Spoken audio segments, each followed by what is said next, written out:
Yahweh El Shaddai.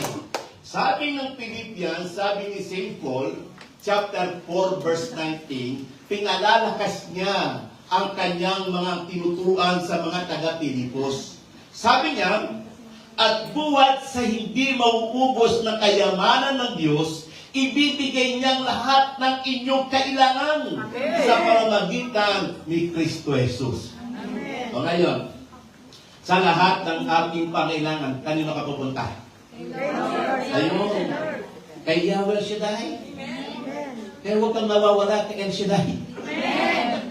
Amen ba? Sabi mo siya katabi kapatid. Welcome back. Pagsaluhan natin. Sabi niyo, pagsaluhan natin. Ang himalat pagpapala ni El Shaddai. Amen ba? Purihin natin ang Panginoon. Kaya, kung ang ating pakikinig at pananampalataya ay nakatuon kay Yahweh El Shaddai, hindi natin kailangan matakot sa araw ng bukas. Amen. Amen ba? Amen. Bakit? Sapagkat kilala natin ng Diyos, siya ang may hawak ng bawat bukas. Nakakalahan. Siya ang may kontrol ng lahat. Nagtatampo ka kasi. Kaya huwag ka na magtampo sa Panginoon. Paunin ang mawawalan. Bawat bagay ng iyong pagtatampo, nalulungkot ang Diyos. Amen. Alam niyo ba kung bakit? Marami siyang bagay na magandang plano sa buhay mo na hindi mo tuloy nararanasan sa kamay ni Yahweh El Shaddai. Sabi ni St. Paul, hindi nauubos ang kayamanan ng Diyos eh. Bakit ka humihinto ng pananalangin? Paano dati napapagod ako ang tagal-tagal? Ay, ko na maging Diyos. Hindi ba? Hindi porket matagal, ay delay. Hindi delay yon. Hindi sa panahon natin. Hindi sa oras natin. Oras ng Diyos. Panahon ng Diyos para sa katugunan ng iyong mga pangangailangan. Hindi ba? Kaya alam ng Panginoon ang tamang timing ng pagtugon ng ating mga pangailangan. Ang tanong iba, bakit kasi matagal? Dahil tayo ay hinuhubog ng Diyos na hindi dapat nasasanay sa mga bagay ng ating kahilingan na isabihin dampok agad. Hindi.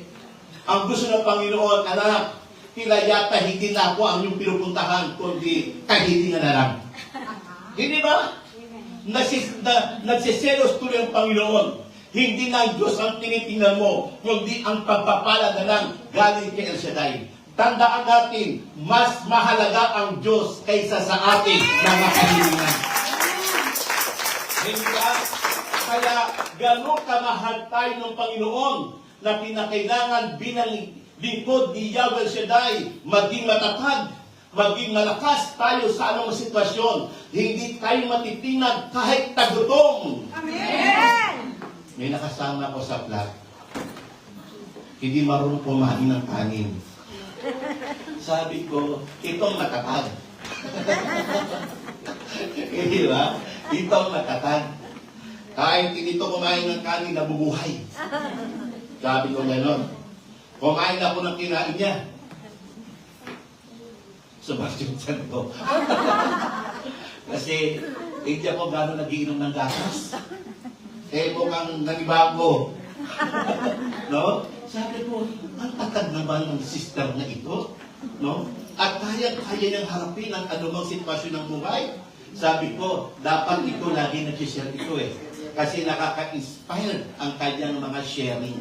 Ano niyo po ba kung bakit kapatid ko kay Kristo?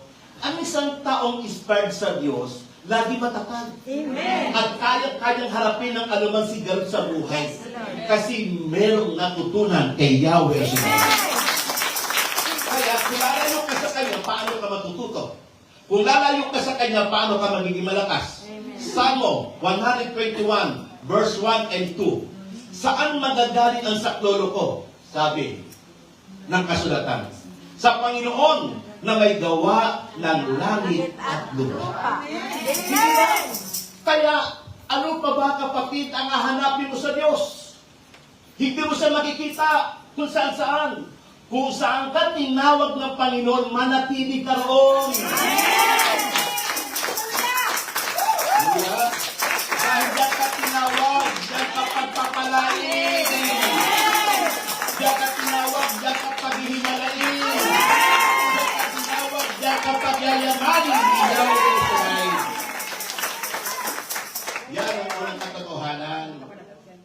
Pangalawang katotohanan, kapatid ko kay Kristo, ang Diyos ang nagbibigay ng lakas sa gitna ng kahinaan natin. Yes, Lord. Bakit tayo nangihina sa pananampalataya? Bakit tayo nag-discourage sa pananampalataya? Bakit dati masipag tayo maglingkod kay El Shaddai? Kahit na pinagbabawalan na tayo, wala pa may bawal, tuloy pa rin tayo. Amen. Hindi ba? Totoo yan. Tuloy pa rin. Ipinaglalaban ang gawain ng Panginoon. Bakit kapatid ko kay Kristo? Noon matatag. Hindi ba? Tingnan mo. Nang mapakinggan mo ang salita ng Panginoon, naging buhay mo ng salita ng Diyos. Amen. Hindi ka matutulog na hindi mo napapakinggan ang salita ng Panginoon. Amen. Hindi ka matutulog na hindi mo binabasa ang salita ng Diyos. Ano ang nidudulot kay ito? Nagkakaroon ka ng peace of mind. Yes, Lord. At yung peace of mind na yan, ang nagbibigay ng lakas sa'yo kinabukasan. Masigla ka na naman. Malakas ka na naman. At ang ating mga bibig, talaga namang portay salita patungkol kay El Shaddai. Hoy, sister! Hoy, brother! Di ba? Ano ba doon sa gawain ni El Shaddai? Marami mga taong pinaghimalaan. Amen. Marami pang mga pinagpala.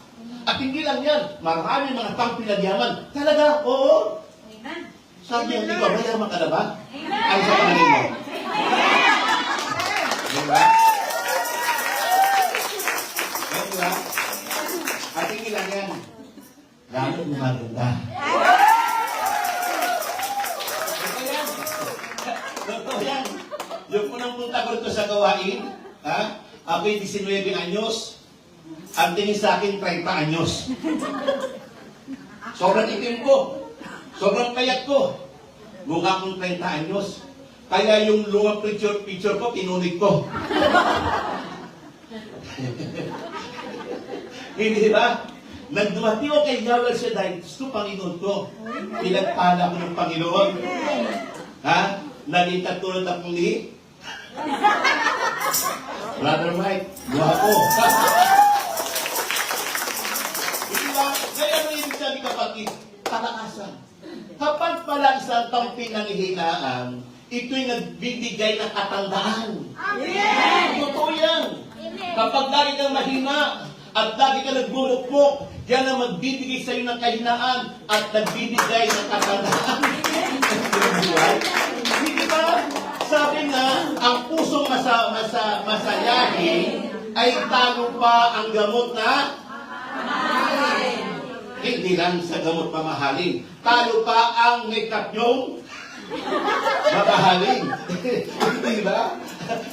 Talo pa ang ching-chang-ching yung diba? Pahit ang bahid. Pahit ang bahid. Para lang kumanda. Ganyan. Hindi katabi mo lang pahit yan. Hindi ba? Ang panghihina ay dulot na kapangitan. Amen. Kaya huwag kang panghinaan. Yes, Lord. Kahit sinabing pangit ka, in Jesus' name. Maganda pa rin. Diba? In Jesus' name. Guwapo ko. Amen. Diba? Kahit anong sabihin nila, hindi ka maganda, in Jesus' name. Maganda ako. Hindi ba? Hindi ka na gagaling, in Jesus' name. Gagaling ako. Hindi ka na ahon sa hirap, lalapit, in Jesus' name. Aahon ako. Diba? Bakit? Bakit ka aahon? Dahil sumusunod ako kay Yahweh El Shaddai. Hindi ba? Ang pagsunod ang nagpapadaloy ng pagpapala. Amen. Kung hindi ka marunong sumunod, hindi dadaloy ang himala. Amen. Kaya huwag kang mapagod sumunod. Na kahit maraming umahadang sa iyo, kahit bawasan ka pa, kapag punta ka kay El Shaddai, bawas sa sahod. Okay lang, ma'am? Huwag kang mawala si El Shaddai. Amen. Diba? Mauubusan ka, boss. Pero si El Shaddai, never mauubusan. Hindi ba? 2 Corinthians chapter 12, verse 9. Ang biyaya ko ay sapat sa iyo. Sapagkat ang kapangyarihan ko ay nagiging sakdal sa kainaan. Hiruin mo yan. Kapag ikaw'y pinanghihinaan at dumating sa iyo ang pagpapala, kapatid, nagiging katagumpayan ng isang tao na ito'y lumalapit kay Yahweh El Shaddai. Kaya, ginawa ng babae ito, na inutusan siya ng propetang Diyos, ipagluto mo ako. Ipinagluto niya. Kung ano sabihin, sunod, tubig, binigyan ng tubig. Ano pa? Dagdagan mo tinapay, dagdagan natin ng tinapay. Kung ano ba ito? Sige lang, kahit hindi ka makakain, boss, ikaw lang, sige. Sumunod na sumunod siya sa likod ng Diyos.